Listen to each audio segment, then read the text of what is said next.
राधा और दो बेटे। एक राधा नाम की महिला थी।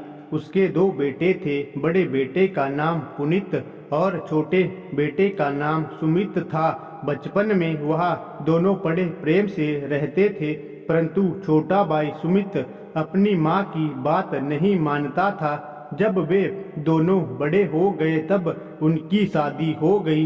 वे दोनों अच्छे से रहने लगे, परंतु एक दिन राधा के पति की मृत्यु हो गई।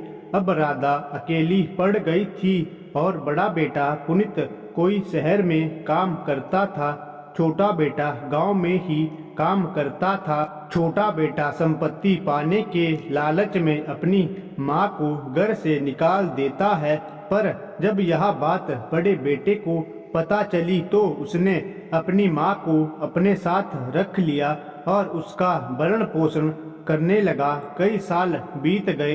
इसी तरह उसने अपनी माँ का ख्याल रखना जारी रखा। सुमित के दो बेटे थे, वह भी अपने पिता के जैसे थे। जब वह बड़े हो गए तब उसने भी संपत्ति के लालच में अपने पिता और माँ को घर से निकाल दिया और सारी संपत्ति आपस में बांट ली।